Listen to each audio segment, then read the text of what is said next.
Bonjour tout le monde. Soyez bien les bienvenus au troisième jour du camp de carrière 2025, où vous allez découvrir les secrets pour bâtir une carrière réussie. Veuillez noter que cette session sera offerte en anglais et en français simultanément. Et afin de visionner la session en français, vous pouvez retourner au lobby et cliquer sur le lien pour la session anglaise. If you intended to join the English session, please return to the lobby and select the English session button. Donc, je vais commencer par reconnaître le territoire traditionnel où je me retrouve cet après-midi. Donc, c'est le territoire non cédé du peuple algonquin Anishinaabe. Les peuples algonquins vivent sur ce territoire depuis des temps immémoriaux et je vous encourage toutes et tous à reconnaître le territoire sur lequel vous vous trouvez également. Le camp de carrière est la plus grande conférence du gouvernement du Canada et l'unique objectif est de vous soutenir dans votre cheminement de carrière. C'est bien certain qu'on reconnaît que c'est une période qui peut être plus difficile à naviguer au niveau de votre cheminement professionnel et donc on veut bien sûr reconnaître ça, mais on reconnaît également que les conseils que vous allez recevoir aujourd'hui ne sont pas seulement quelque chose à court terme, mais vont vraiment vous aider quand vous allez progresser dans votre carrière professionnelle dans le contexte de la fonction publique. Donc, au fur et à mesure qu'on va progresser aujourd'hui dans la session, on vous encourage de partager vos questions en utilisant le bouton questions-réponses dans dans la langue officielle de votre choix. Et vous pouvez aussi voter pour les questions que vous voulez poser en cliquant sur le bouton pouce en l'air ou thumbs up. Comme toutes les sessions du réseau des jeunes fonctionnaires fédéraux, celle-ci sera enregistrée afin que vous puissiez consulter les enregistrements et les enseignements à une date ultérieure. En plus des enregistrements sur notre chaîne YouTube, nous proposons cette année une autre façon d'apprendre qui est une série de balados des sessions du camp de carrière. Après le CDC, les balados seront disponibles sur Spotify et Apple Podcasts. Nous aimerions également souligner que les présentations PowerPoint de chaque session seront disponibles sur notre page Wiki afin que vous puissiez les suivre à votre rythme et améliorer votre expérience d'apprentissage. Donc, je vais commencer par m'introduire. Donc, je m'appelle Valérie Guélienne. Je serai votre modératrice durant cette session. Je suis la sous-ministre de Couronne, Peuples autochtones et Affaires du Nord-Canada. Je suis également la présidente d'une des 7 agences de développement régional, des agences régionales de développement économique à travers le pays, donc FedNor, qui est l'agence régionale qui représente le nord de l'Ontario. Je suis aussi membre de la nation Mi'kmaq de Guescapéguac, de la belle province du Québec, et mère de 2 filles. Et j'ai eu une longue carrière au sein de la fonction publique fédérale, mais également travaillé pour des organisations à but non lucratif autochtones. Je vais me décrire physiquement. Donc, je suis une femme dans la cinquantaine avec des longs cheveux bruns frisés.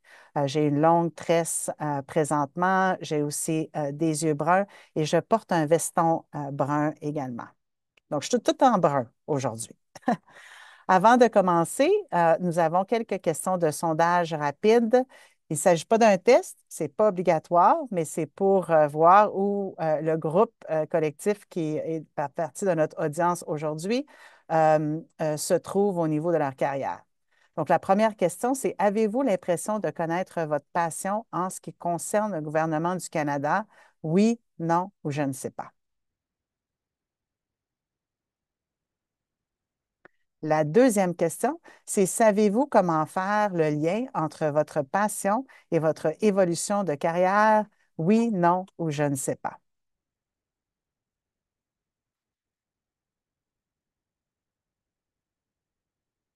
Fait. Alors maintenant, je vais présenter les panélistes. Je ne sais pas si on va avoir les résultats tout de suite ou on les a plus tard. Ah, voilà. Donc, on voit que c'est vraiment 50%, proche de 50% ont eu un bon sentiment.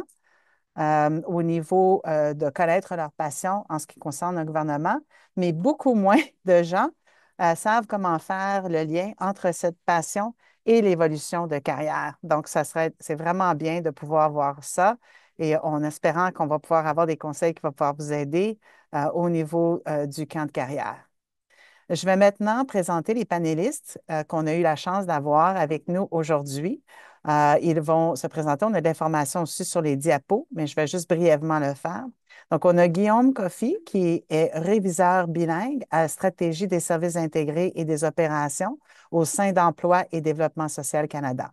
Avant ce poste, il a travaillé comme agent des communications au RJFF et avait été assistant à la Commission de l'immigration et du statut de réfugié du Canada. Juliana Much est analyste des politiques pour le Centre d'expertise en développement durable dans la Direction générale du service, de l'innovation et de l'intégration. Elle vient également de terminer un mandat de 2 ans en tant que présidente nationale du RJP, de l'ARC, un réseau de développement professionnel qui est le plus ancien RJP du gouvernement du Canada.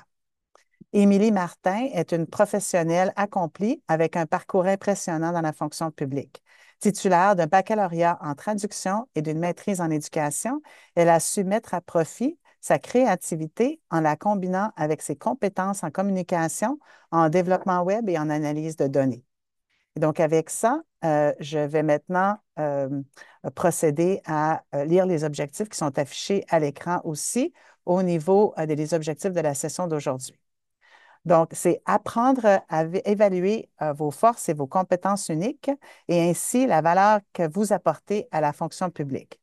Se livrer à des exercices d'autoréflexion pour définir à vos valeurs et vos aspirations professionnelles en alignant vos objectifs à vos développements personnels et à votre impact dans la fonction publique.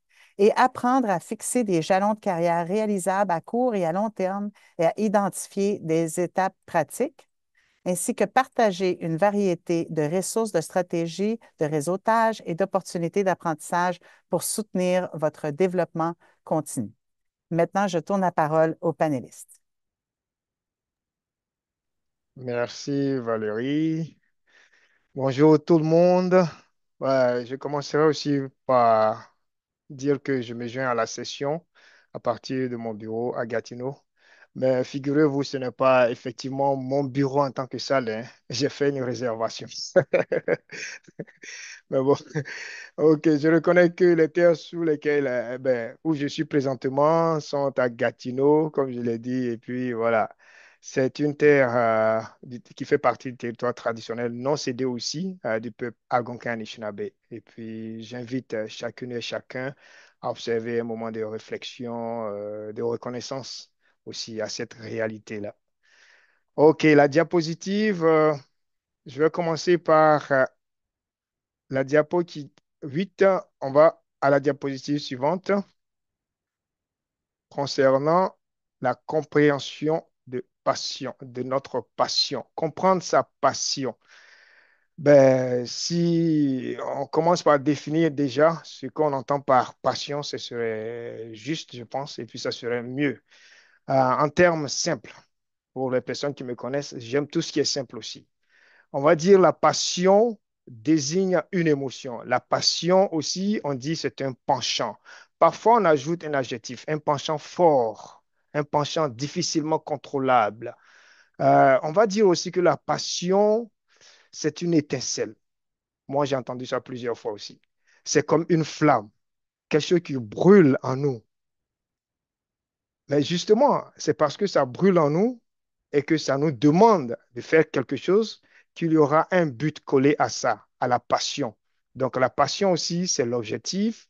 Et encore plus grand, on va parler de vision, d'un idéal, d'une raison d'être. Si par exemple, vous faites un travail qui vous passionne, alors là, vous sentez cela, on va dire à 100%, j'ai envie de dire même à 200%. Donc, je vous encourage à faire ce qui vous passionne et si vous allez vous sentir accompli. Ben, si vous avez bien compris jusque-là, ça veut dire que la passion, c'est une expérience particulière, singulière. On ne peut pas écouter les uns et les autres et puis faire ce qu'on croit être sa passion. Donc, c'est mieux d'écouter votre passion. c'est mieux de vivre votre passion. Et donc, j'ai envie de dire, accrochez-vous à votre passion et n'écoutez pas les à côté. Ben, hormis le fait que la passion procure un bien-être, on peut aussi donner quelques retombées positives, puisque nous sommes dans un contexte de travail, de carrière. On va dire que la passion, par exemple, va favoriser la motivation et la satisfaction au travail, va réduire l'épuisement professionnel, va contribuer aussi à un sentiment d'utilité et d'impact significatif. Justement, ce n'est pas fortuit hein, s'il y a significatif.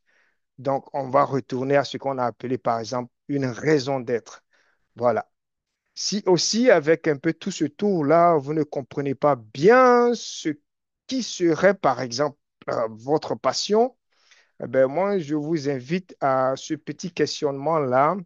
Le petit conseil là, par exemple, quelles tâches ou activités feriez-vous volontiers, même si vous n'étiez pas payé pour les accomplir?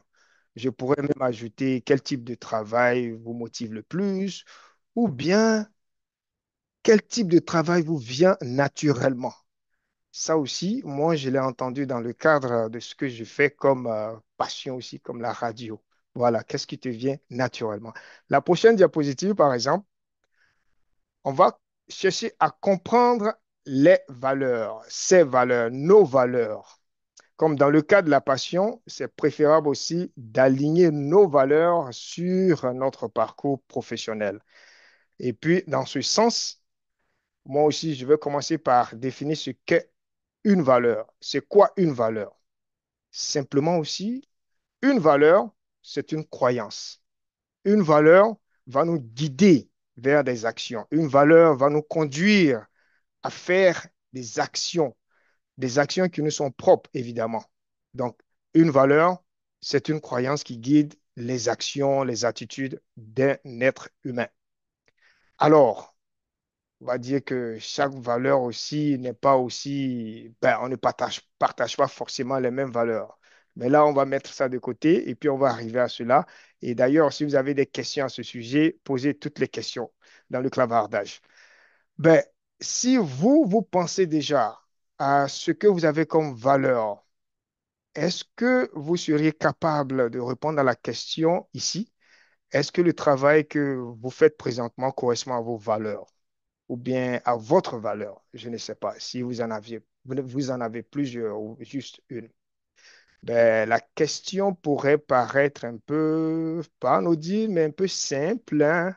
Mais en répondant à cette question, vous allez arriver à la clarification de vos objectifs de carrière.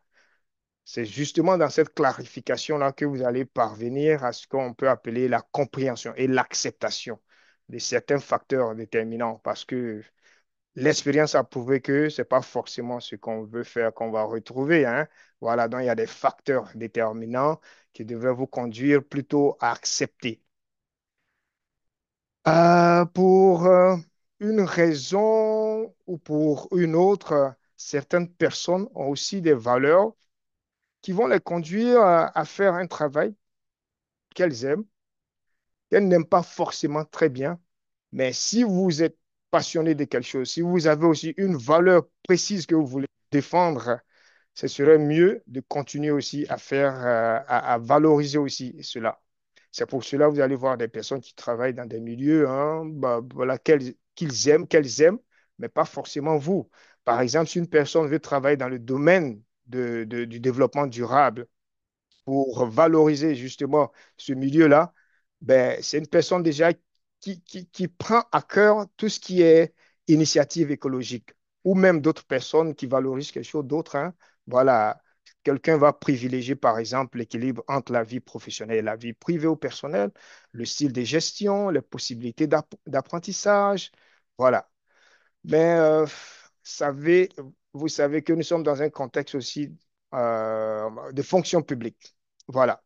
Et la fonction publique aussi a ses réalités, a aussi ses valeurs. Voilà. Et moi, à ce sujet, je vais vous conduire, sinon je vais vous suggérer d'aller voir la session 2 qui s'est déroulée la semaine dernière.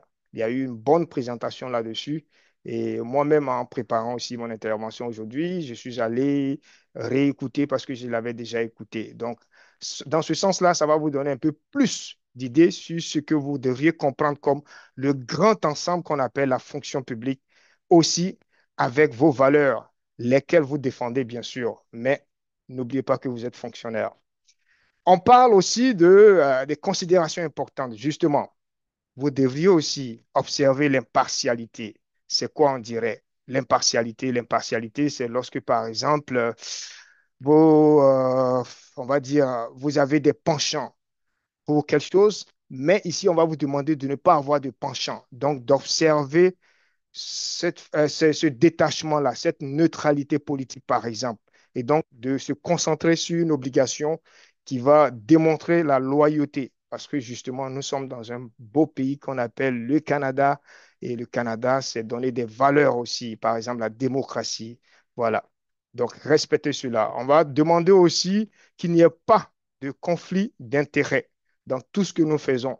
Ben, le conflit d'intérêts, ça peut être, par exemple, sinon on définit simplement par dire que c'est, par exemple, une personne est tiraillée, c'est-à-dire que ben, on veut aller là, on veut venir ici. Quand on est tiraillé entre les avantages liés à notre rôle professionnel et des avantages personnels.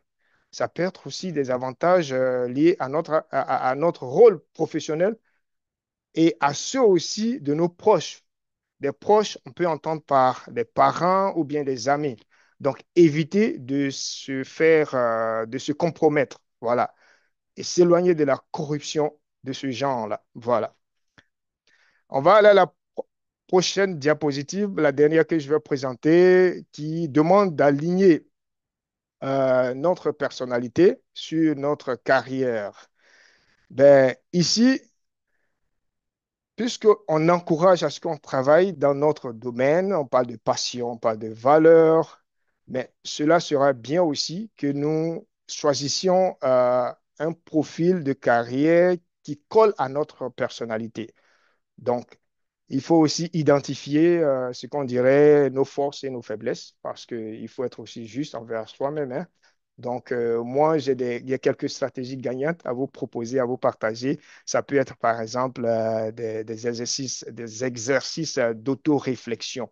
Voilà. Donc, se mettre dans la peau de quelqu'un qui veut apprendre, quelqu'un qui veut avancer.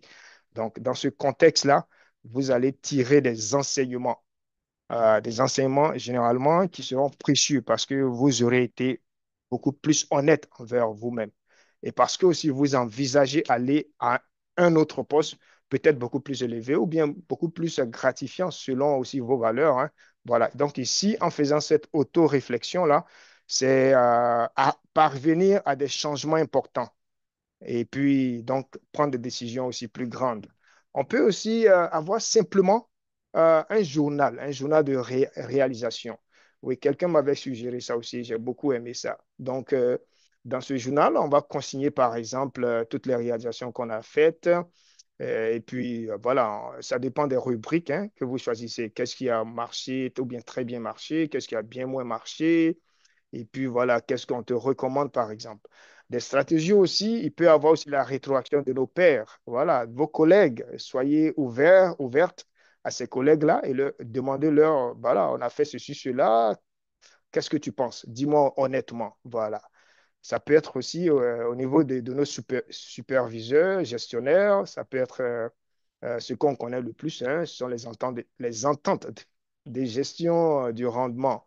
Voilà. Et donc là, là-dedans, vous allez voir tout ce qu'il y a comme suggestion, le processus continu, et puis ce qu'on doit faire pour améliorer telle ou telle chose. Voilà. N'oubliez pas, je vais terminer aussi en parlant de ce qu'on appelle aussi le style de communication. Non, on peut retenir ma diapositive, s'il te plaît. Voilà.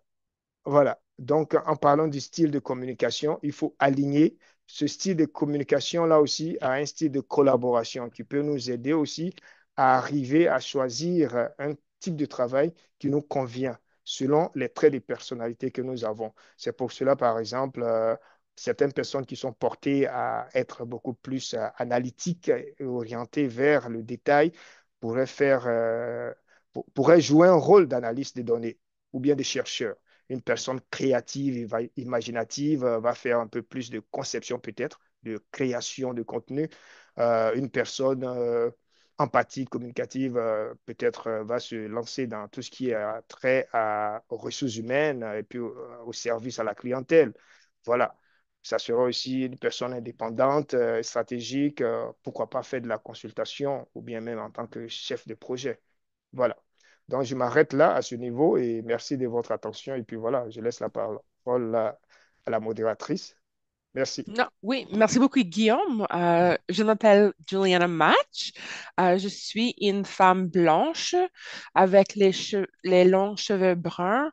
Je porte un col roulé noir avec un gilet brun et aussi des lunettes bruns.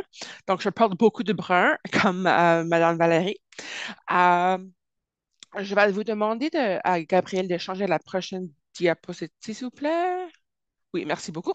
Et aussi, je suis située à Moncton, au Nouveau-Brunswick, sur les territoires traditionnels et non cédés des personnes Mi'kmaq. Merci.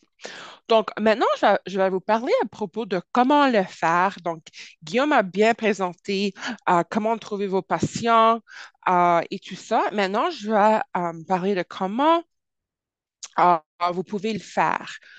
Euh, donc, excusez-moi. Comprendre sa personnalité, ses forces et ses compétences sont vraiment importants.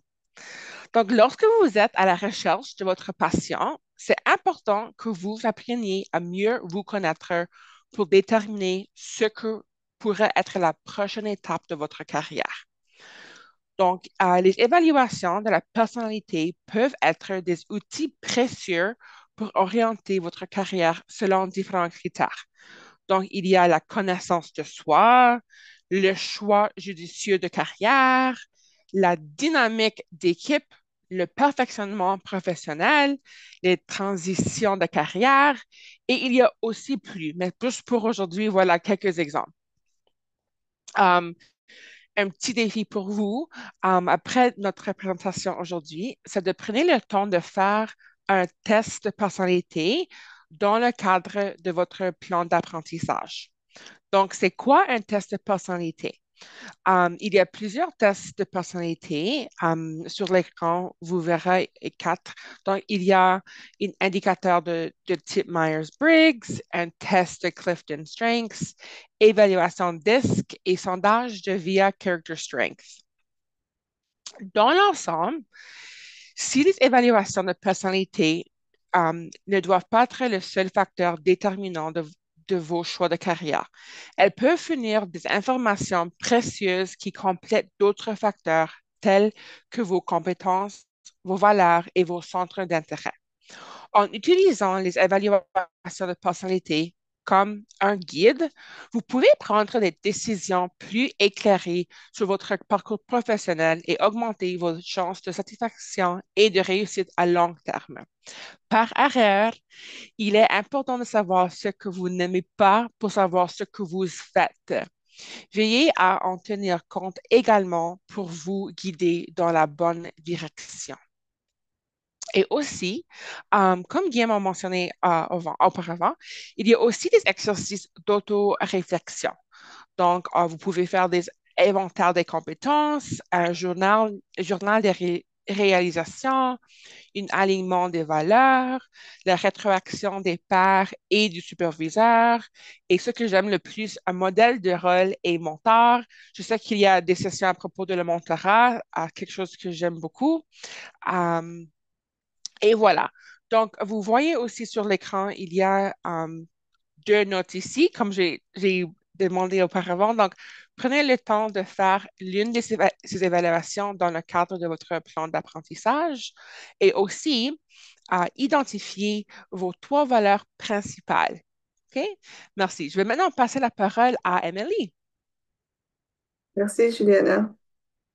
Alors, moi, c'est Émilie Martin et je suis une femme blanche dans sa quarantaine. Je porte un chandail bleu et un veston noir. J'ai les cheveux aux épaules châtains. Je vis aussi à Ottawa, alors sur les territoires non cédés et traditionnels des Anishinaabe.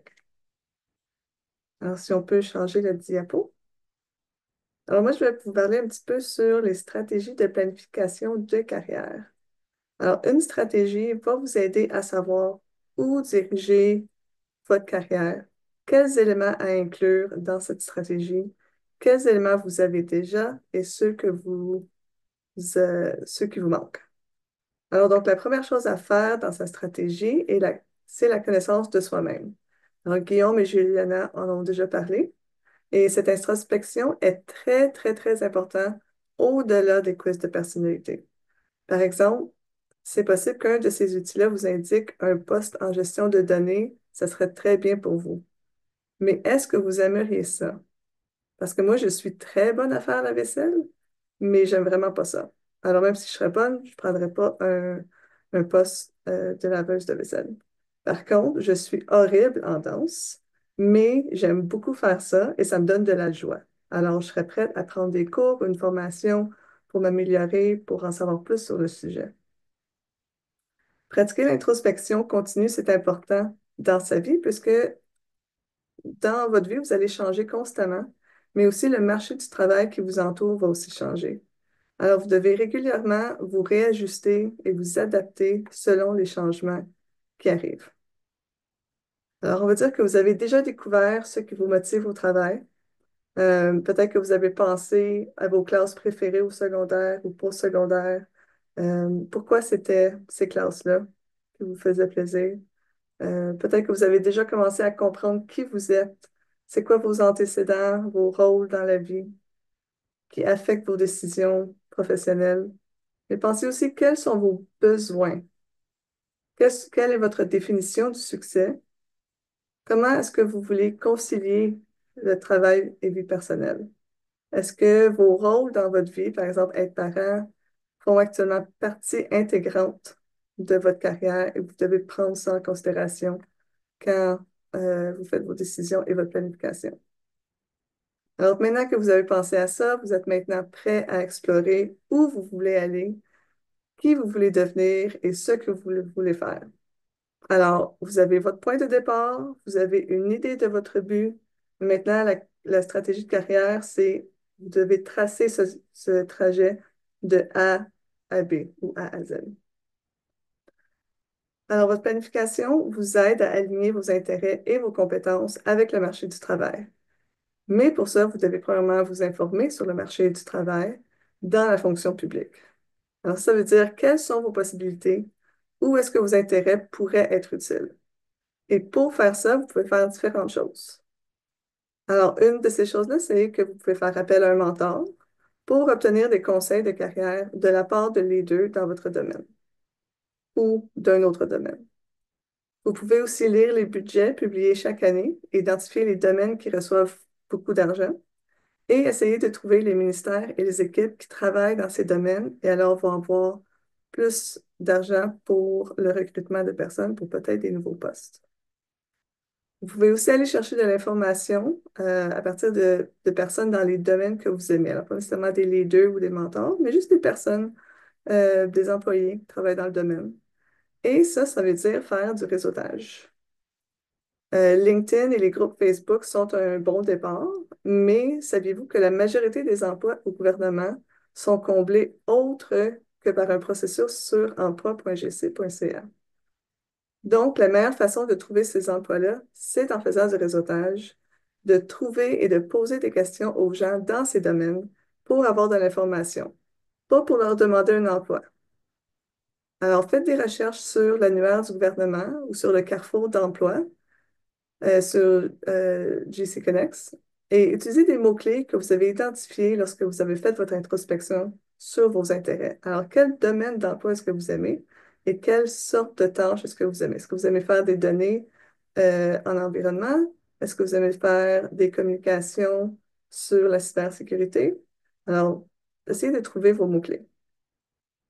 Alors, quand vous faites du réseautage, vous voulez tisser des liens avec ces gens-là et entretenir ces relations professionnelles. Peut-être que ces gens n'ont pas d'emploi pour vous présentement, mais ces personnes-là ont des réseaux et on ne sait jamais qui dans une équipe pourrait partir et laisser un poste vacant. Donc, en communiquant avec des gens, vous leur démontrez de l'initiative et vous les informez que vous existez. C'est autant d'explorer le milieu de travail que de laisser savoir aux gens que vous et vos compétences et intérêts uniques existez. Vous pouvez aussi demander à ces personnes quelles compétences ou connaissances sont demandées dans leur équipe ou dans certains postes. À partir de là, vous saurez quelles compétences vous avez besoin de travailler. Souvent, il faut sortir de sa zone de confort pour faire du réseautage. Vous pouvez aussi faire du bénévolat avec différents groupes de travail. Vous pouvez explorer la possibilité de faire des micro-missions. Vous pouvez avoir des conversations de carrière avec votre gestionnaire sur vos intérêts et des idées pour votre croissance professionnelle. Alors oui, une des possibilités, c'est de monter dans votre carrière, mais des postes latéraux peuvent vous donner le changement que vous avez besoin pour enrichir votre professionnel. Moi, j'ai passé 10 ans au même niveau et durant ce temps-là, j'ai fait tellement de différentes sortes de tâches que maintenant, mon portfolio de compétences va du web aux ressources humaines, aux données jusqu'à la communication. Alors, prochaine diapo, s'il vous plaît. Alors ici, on vous donne quelques ressources que vous pouvez utiliser pour faire votre stratégie de planification. Alors, numéro 1, 2, 3, c'est des ressources en français. Le HEC Montréal est une très bonne référence et passe vraiment de toutes les étapes dans le développement d'une carrière. Alors, je recommande celui-là plus fortement. Le prochain est bien se connaître pour faire un choix de carrière éclairé. Ça vient du gouvernement du Canada. Et dans ce livre, vous pouvez aussi faire un test de personnalité selon le code RIASEC, R-I-A-S-E-C. Il va vous donner un petit peu plus d'informations sur les genres d'emploi qui seraient bons selon vos intérêts. Et il y a aussi le site de Guichet Emploi qui est géré par Emploi, Développement et Social, Emploi et Développement Social Canada, où vous pouvez vous apprendre à vous connaître pour commencer à planifier votre carrière. Et eux aussi ont de l'information sur les différentes étapes de la planification de carrière. Si vous parlez anglais, vous voulez d'autres ressources, il y a ceux-là à l'écran. Et aussi, on en a aussi à l'interne. Alors, mon équipe, qui est les services de gestion de carrière à Services publics et approvisionnement Canada, on collabore présentement avec le Centre d'innovation en santé mentale du gouvernement et on va offrir des ateliers prochainement sur des différents sujets en carrière. Et ces ateliers sont très semblables à ceux que nous offrons à notre ministère pour nos clients dans des rencontres individuelles avec les personnes qui recherchent du soutien de la carrière. Alors, les prochains événements que mon équipe va présenter, c'est postuler pour un emploi au gouvernement fédéral, qui va être le 6 février, et aussi un atelier le 20 février sur se préparer aux évaluations et aux entrevues. Et je vais mettre les liens dans le chat plus tard. Alors, la prochaine diapo. Alors ici, vous voyez d'autres ressources que vous pouvez utiliser pour avoir dans votre développement de carrière. Euh, Plusieurs ont été faites par le réseau des jeunes fonctionnaires. Alors, il y a vraiment plein d'informations complémentaires générales que vous pouvez utiliser pour faire du réseautage ou trouver de l'information générale sur comment avancer dans sa carrière au gouvernement. Et je retourne la parole à la modératrice. Bonjour, merci beaucoup. Je pense que c'était très intéressant pour les participants à la session, très concret aussi, puis beaucoup, beaucoup de ressources pour eux de pouvoir faire le suivi. Donc, merci beaucoup pour ça. On va maintenant regarder les questions. On a un nombre de questions qui nous ont été fournies. Je vais lire la question, puis après ça, si un d'entre vous serait intéressé à contribuer, je vous invite d'aller de l'avant. Donc, la première question, c'est, attends, je regarde, c'est vrai, je suis supposée de voir les votes de questions. Alors, je vais commencer avec celle qui a le plus de votes. Comment trouvez-vous l'équilibre entre la passion et le côté pratique des choses? Certaines personnes recommandent d'éviter de travailler dans un domaine qui nous passionne quand les programmes et les dossiers ne vont pas toujours dans le sens qu'on souhaite ou aussi vite qu'on l'espère. Peut-être, ce serait peut-être, Guillaume, un suivi naturel à la présentation que tu as faite plus tôt. Oui, j'avoue que c'est une question aussi intéressante qui peut sembler un peu personnelle aussi, parce que la passion, chacun a son approche. Moi, je vais partager justement ma stratégie, comment est-ce que j'arrive à faire cela. Mais d'emblée, pour répondre directement à la question, je vais dire que jusque-là, je travaille dans les domaines qui me passionnent. En communication, avec aussi tout ce qu'il y a présentement, par exemple, en tant que réviseur, c'est essentiellement les langues. Voilà, donc anglais, français essentiellement, et puis la rédaction, apprendre quelques techniques ici et là. Mais bon, je continue par exemple de faire du bénévolat en radio parce que j'aime tout ce qui a trait à la radio. Donc, c'est ce que je fais aussi.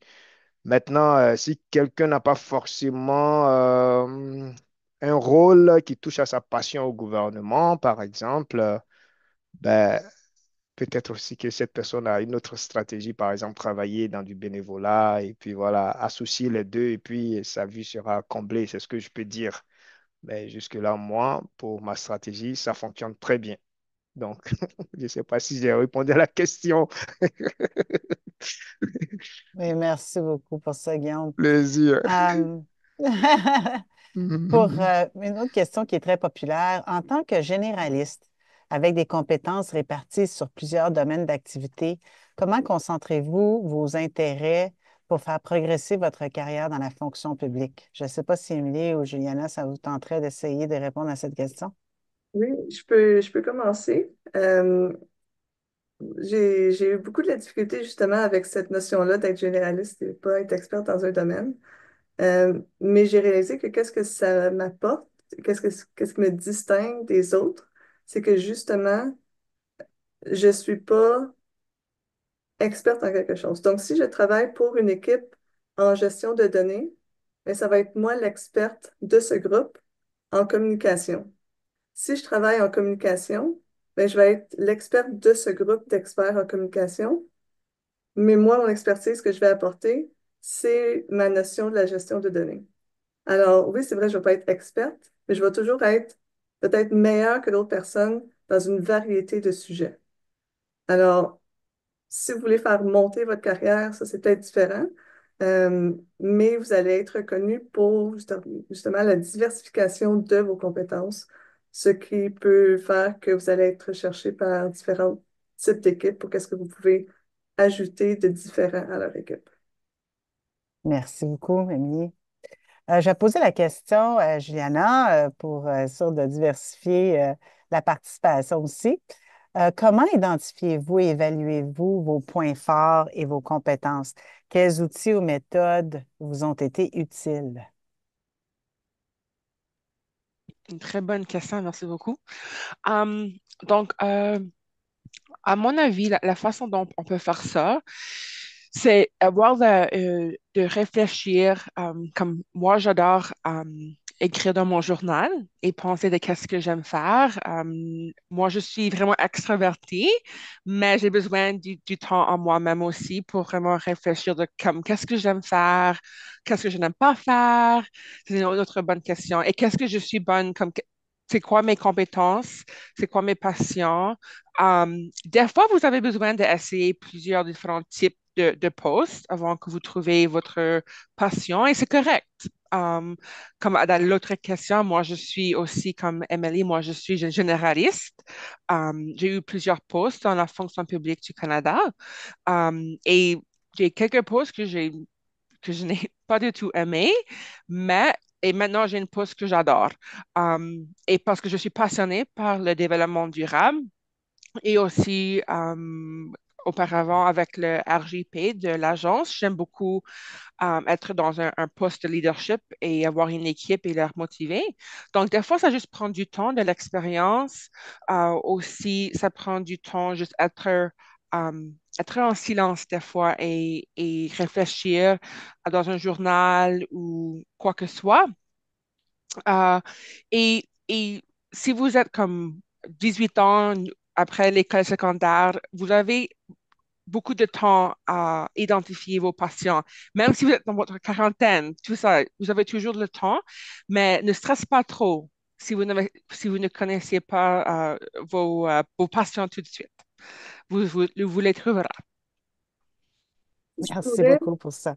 La je pourrais patience, c'est... ajouter Oui, oui, vas-y, Émilie. quelque chose. Il y a une activité que j'ai déjà faite dans une formation, puis j'ai vraiment adoré. C'est que si vous pouvez vous mettre avec quelqu'un avec qui vous avez confiance de partager des détails sur Mm. vous-même, euh, et une personne qui a aussi des compétences sur le vocabulaire de la croissance et des compétences, des choses comme ça. Euh, Racontez une activité ou un projet que vous avez complété et que vous êtes fier. Et parler de comment ce projet-là, ou cette activité-là a commencé, c'est quoi les étapes que vous avez faites et c'était quoi le résultat et pourquoi vous êtes fier de ça. Et l'autre personne, pendant que vous parlez, va écrire tout ce qu'ils entendent sur euh, les choses qui vont ressortir vont être vos valeurs, vos compétences, vos intérêts. Alors, sans vraiment penser exactement à ça, si vous racontez une histoire que vous êtes fier d'avoir accomplie, vous allez avoir des petites notions, des petites tendances qui vont ressortir, qui vont vraiment bien expliquer qui vous êtes et qu'est-ce que vous recherchez vraiment. Merci beaucoup pour ça, Émilie, c'est super. Guillaume, peut-être qu'on va revenir à toi. Oui. Qu'est-ce qui vous a incité à intégrer la fonction publique? Excuse-moi. Et comment cette décision a-t-elle influencé tes aspirations professionnelles? Oui, directement, je dirais parce que ce que je voulais faire se retrouve aussi à la fonction publique. Je suis enseignant de formation, j'ai fait aussi la communication. Donc, d'emblée, ce que je voulais faire se retrouve aussi à la fonction publique. Voilà, donc c'est ce qui m'a poussé à venir à la fonction publique. Maintenant, pourquoi est-ce que j'ai quitté où j'étais? Parce que justement, voilà, je voulais avoir d'autres types d'expériences. Voilà, d'autres types d'expériences. La sous-question, c'était quoi? Parce que je pense qu'il y avait une sous-petite question. La sous-question, c'était plus Mhm. comment cette décision a-t-elle influencé vos aspirations professionnelles? Comment elle a influencé positivement, d'autant que je suis très épanoui aujourd'hui. Et puis voilà, j'ai l'occasion aussi de toucher un peu à tout. Je réponds et je contribue aussi à ce que Émilie avait dit en parlant de généraliste. Moi-même, parfois, je me retrouve comme dans un dilemme. Est-ce qu'il faut Mm. que je me spécialise ou bien que j'évolue avec, on va dire quoi, selon les dossiers, selon les occasions d'emploi, et puis voilà. Donc, au moins, j'ai la chance, je vais dire l'opportunité d'essayer par exemple, faire de la communication ici avec une équipe, peut-être aussi me retrouver un an après avec une autre équipe, faire tout ce qui a trait à l'éducation. Aujourd'hui, par exemple, je travaille dans ce qui est comme le vaste domaine de la révision ou bien de la traduction. Donc, voilà, au moins, ma carrière ressemble à une sorte de diversité en même temps qui me passionne parce que, voilà, j'aime cela. Super, merci. Puis ça semble à bien paraître. Merci beaucoup. Juliana, je vais poser la question. Comment définis-tu la réussite professionnelle? C'est une définition qui a changé depuis le début. Est-ce que cette définition-là a changé? Excuse-moi, c'est une question. Depuis le début de ton parcours professionnel. Oui, merci, j'adore cette question. Oui, donc la réussite professionnelle. Puis c'est une réponse subjective pour tout le monde. Mais à mon avis, la réussite professionnelle, c'est quand vous pouvez aligner vos passions et aussi avoir une salaire qui soutient une vie que vous voulez vivre. Donc, euh, auparavant, j'étais une enseignante en Nouvelle-Écosse et j'ai beaucoup, comme j'adore travailler et enseigner les enfants, mais j'avais presque l'épuisement professionnel parce que je travaillais tellement fort et je n'avais pas assez de temps pour moi-même ou ma famille. Donc, j'ai changé une carrière à la fonction publique parce que j'adore aider les personnes, j'adore apprendre et la fonction publique m'a offert cette occasion de faire les deux et aussi avoir plus de temps avec ma famille et avoir des prestations qui sont fortes aussi. Donc, quand j'ai commencé avec la fonction publique, honnêtement, j'étais motivée par notre salaire et tout ça. Mais maintenant, vraiment parce que j'ai une passion dans le développement durable et donc ma passion, j'adore mes collègues, j'adore l'agence, travailler pour l'agence, mais aussi j'ai une vie personnelle qui est vibrante et je peux laisser le travail au travail, mais quand je travaille, je suis passionnée de ce que je fais. Donc, Hmm. ça a changé depuis le début de mon carrière, mon parcours professionnel, mais je suis vraiment reconnaissante d'être fonctionnaire pour le gouvernement du Canada. Ah, merci beaucoup. Mhm. Émilie, quels défis as-tu rencontrés dans la recherche ou la poursuite d'une carrière qui te semblait authentique et comment tu as fait pour les surmonter, ces difficultés-là ou ces défis-là? Oui, bonne question. Alors, moi, mon bac est en traduction. C'est quelque chose de très spécifique. Une fois que j'ai commencé à travailler pour la fonction publique, en traduction ou en révision, euh, j'ai découvert que j'aimais pas ce domaine-là. Hmm. Alors, j'ai trouvé ça très difficile de me dégager de ce domaine parce que justement, tout le monde voyait sur mon CV que je faisais de la traduction. Donc, ils me mettaient dans des postes de traduction où ils pensaient que moi, j'aimais ça faire de la traduction. Alors, le, ma spécification en traduction m'a vraiment euh, donné de la misère pour justement éclaircir qu'est-ce qui existait. Parce que je travaillais dans une petite équipe, donc je ne savais pas quoi d'autre existait dans la fonction publique. J'étais jeune, je ne savais pas encore qu'est-ce qui existait dans le monde, je ne savais pas encore qu'est-ce que j'aimais. Euh, alors, c'était vraiment un manque de connaissances de moi, un manque de connaissances de mon environnement. Petit peu à petit peu, j'ai commencé à... j'ai été capable de sortir du domaine de la traduction. J'ai j'ai commencé à travailler dans une équipe qui était beaucoup dans l'emploi. Et j'ai découvert que j'adorais ce domaine-là. Alors, j'ai commencé à en apprendre plus. J'ai vraiment varié mes compétences dans cette petite équipe-là. Euh, Ensuite, j'ai changé d'équipe quand j'avais fait tout ce que j'avais à faire. J'ai fait des fois des décisions d'emploi qui n'étaient pas nécessairement les bonnes pour moi. Euh, Ça a été difficile de m'avouer que j'avais fait des erreurs, mais c'est en changeant d'équipe que je voyais que moi, je m'aligne mieux avec ce type de leadership-là. Moi, je m'aligne mieux avec ce type de travail-là ou d'environnement-là. Alors, ça a vraiment été d'apprendre de, des, des mauvais aspects, mais aussi de trouver des solutions quand j'ai des barrières, de trouver c'est quoi toutes les options qui s'offre à moi, comment trouver des solutions à ces options-là. Puis vraiment, qu'est-ce que j'ai été capable de faire, c'est de me réorienter complètement.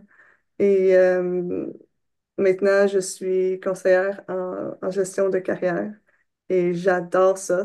Ça a été un choix que j'ai fait. Puis c'est vraiment avec l'exploration de moi-même et l'exploration et en parlant avec d'autres personnes que j'ai été capable de découvrir qu'est-ce que je voulais vraiment faire. Puis ça se peut que dans 5 ans, je change. Mais pour l'instant, je suis très heureuse. C'est super. Merci beaucoup pour ça, Émilie. Puis je suis certaine que ce n'est pas quelque chose que tu regrettes. Non, pas du tout. Euh, J'ai une question ici qui parle plus du contexte dans lequel on est. Donc, je ne sais pas qui d'entre vous aimerait essayer de répondre, mais la question, je vais la lire. Avez-vous des conseils pour celles et ceux qui cherchent présentement à intégrer la fonction publique dans un contexte de ralentissement, pour ne pas dire gel, des embauches? Élargir l'inventaire de postes auxquels on postule, c'est une stratégie, mais comment aborder ces démarches pour des postes qui ne nous passionnent pas exactement, sans manquer plasticité. Donc, essayez de postuler pour une plus large gamme de postes, mais sachant qu'on n'est pas nécessairement intéressé dans certains de ces postes-là, puis on ne veut pas avoir l'air comme si on manque d'authenticité. Avez-vous des conseils pour ces personnes-là? Je vais essayer.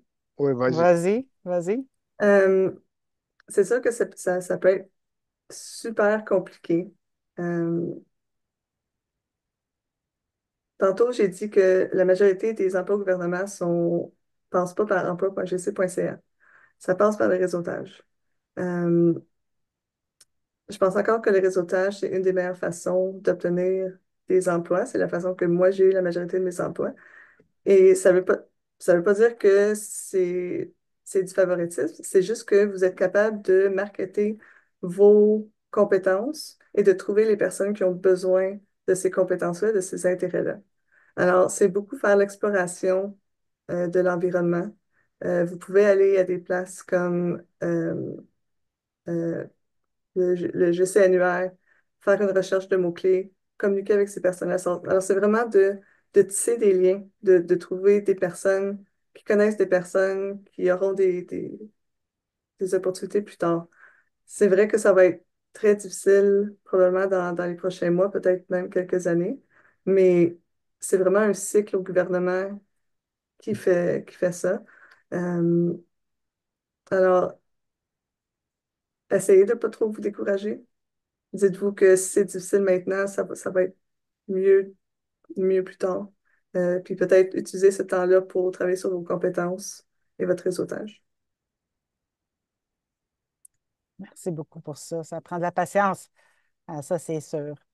Euh, on a une question sur quelqu'un qui demande à savoir, bon, il y a quelqu'un qui aimerait beaucoup avancer dans la fonction publique, mais ne sait pas par où commencer. Et il y a aussi un facteur d'âge. Donc, si on est une personne timide, y a-t-il moyen de joindre un groupe qui peut aider cette personne à progresser?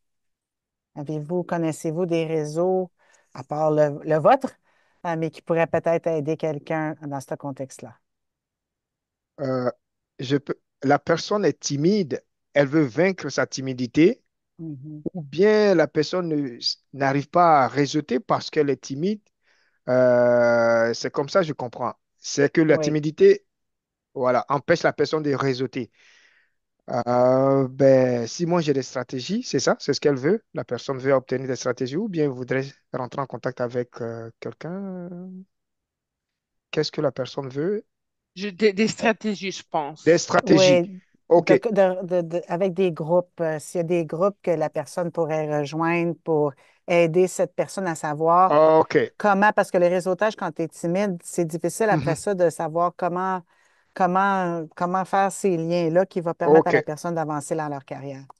Moi, je pourrais dire à la personne déjà de commencer par se renseigner un peu, si elle est déjà à la fonction publique, de se renseigner un peu dans certaines équipes ou certains ministères. Il y a des groupes de discussion ou des cercles de discussion selon les terminologies, et puis se rapprocher de ces personnes. Il y a aussi des sous-groupes de certaines personnes aussi qui vont déjeuner, dîner ensemble. Il y a des gens aussi qui ont des petits groupes qui vont se promener à midi, à la pause de dîner, comme on dit ici, à la pause de dîner ensemble. Voilà, donc c'est des groupes restreints auxquels la personne peut se joindre juste pour vaincre sa timidité, sortir de son carcan. Et puis voilà, une personne, deux personnes, après maintenant, ça pourrait être le résultat un peu plus grand. Voilà, c'est ce que je peux déjà suggérer. Commencer avec des petits groupes comme ça. Valérie, est-ce que je peux ajouter aussi, Oui, s'il vous plaît? absolument. Merci. Merci, Guillaume. Donc, comme présidente nationale du RGP à l'agence, j'ai eu plusieurs membres qui étaient vraiment timides. Je sais que je vous ai déjà dit que je suis vraiment extravertie, mais je comprends qu'il y a des personnes qui sont plutôt introverties. Et quelques de mes leaders les plus forts étaient les personnes qui sont un petit peu timides, introverties. Um, Juste comme quelque chose, je pensais ou vous avez besoin de savoir que vous n'êtes pas la seule personne qui est timide dans une réunion.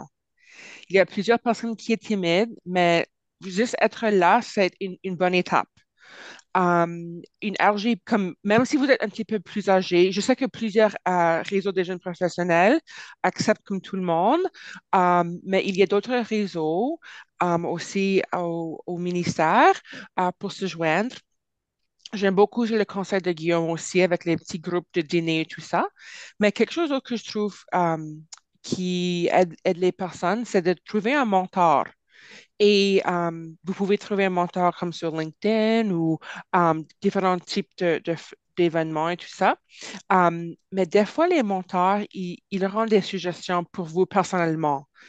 Ils vont faire votre connaissance et ils peuvent vous donner des suggestions. Mais vous pouvez, c'est correct si vous êtes timide. Tout le monde a besoin de faire des connexions avec des personnes et je sais que vous pouvez le faire. OK? Merci. Merci beaucoup. On n'a pas pu passer à travers toutes les questions, puis je sais qu'il nous reste 5 minutes, puis j'ai une dernière question de sondage à vous poser, mais je vais juste mentionner quelques petites choses au niveau des questions qui demeuraient. Donc, il y a beaucoup de gens qui ont quand même posé des questions sur l'alignement de leurs objectifs personnels et professionnels. Puis qu'est-ce qu'on fait quand il y a des conflits entre eux. Puis je dirais que je vais juste me partager quelques opinions personnelles. Comme j'ai mentionné, moi, je suis membre des Premières Nations, d'une Première Nation de Gaspé-Pagaille. J'ai toujours travaillé dans le domaine. Donc, c'est certain que je suis très, très passionnée. Mais en faisant ce travail-là, j'ai travaillé à l'extérieur de la fonction publique et à l'intérieur de la fonction publique. J'ai eu des conflits dans les deux circonstances. Même qu'en travaillant pour des organisations autochtones, il y avait des décisions qui étaient prises ou des positions qui étaient prises auxquelles je n'étais pas d'accord.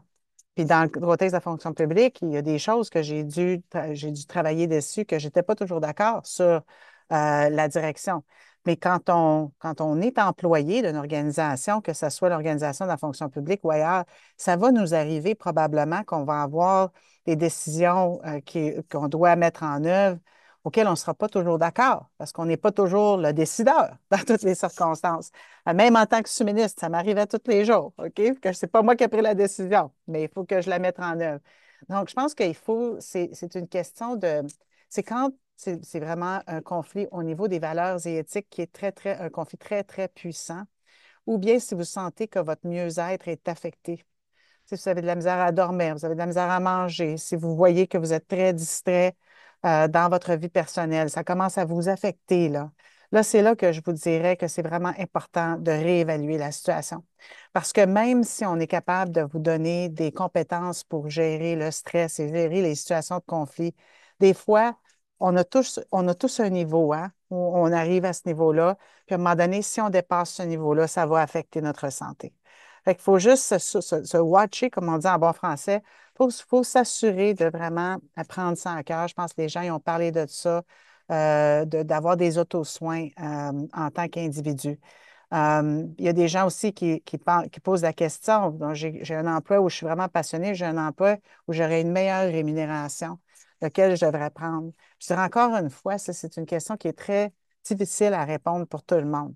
Parce que c'est certain qu'il y a des fois des décisions qu'on doit prendre dans notre vie à cause d'obligations personnelles, par exemple, où on va peut-être choisir la rémunération, mais ça ne veut pas dire qu'on va rester là pour toujours. Tu sais, des fois, on fait des compromis au sein de notre carrière pour d'autres raisons. Ah, puis c'est correct, ça. Tu sais, prendre une décision comme ça ne veut pas dire que vous ne pourriez plus jamais revenir à quelque chose pour lequel vous êtes passionné. Puis vous ne devriez pas être jugé juste parce que vous n'êtes pas passionné par le travail que vous faites pendant quelques années, parce que des fois, vous êtes motivé par d'autres choses. Des fois, il faut explorer aussi des nouvelles aventures, des nouveaux domaines. On ne sait peut-être pas là, qu'on va être super intéressé par quelque chose qu'on n'a jamais exploré. Fait que c'est aussi important de s'assurer que ce qui est beau dans le contexte de la fonction publique, c'est qu'on a la flexibilité d'essayer des nouvelles expériences, de rencontrer du nouveau monde qui sont dans notre ministère ou non. Tu sais, dans beaucoup d'autres organisations plus petites ou dans le domaine privé, tu n'as pas toujours cette opportunité-là. Fait que vraiment, prenez avantage du fait que dans la fonction publique, dans ce contexte-là, il y a beaucoup d'opportunités pour développer notre propre apprentissage professionnel et nos compétences aussi, que ça fasse partie de notre travail ou non. Donc, je vais arrêter là. On a une dernière question à poser. Alors, la dernière question, c'est est-ce que cette session a-t-elle été un usage judicieux de votre temps? Oui, non ou je ne sais pas. Les résultats du sondage ne seront pas communiqués, mais on espère que vous puissiez nous donner du feedback en temps réel. Et encore une fois, juste un rappel que les ressources qui ont été partagées avec vous aujourd'hui sont disponibles au niveau du RJFF sur la page Wiki. Et l'enregistrement de l'événement va être également disponible sur la chaîne YouTube. Et ça termine la session pour la troisième journée. Et demain, vous avez, oh, excusez-moi, vous pouvez nous rejoindre jeudi à 1 heure, heure de l'Est, pour une autre journée passionnante de CDC. Merci beaucoup toujours à tout le monde, puis merci à nos panélistes. Merci. Au revoir. Au revoir. Merci.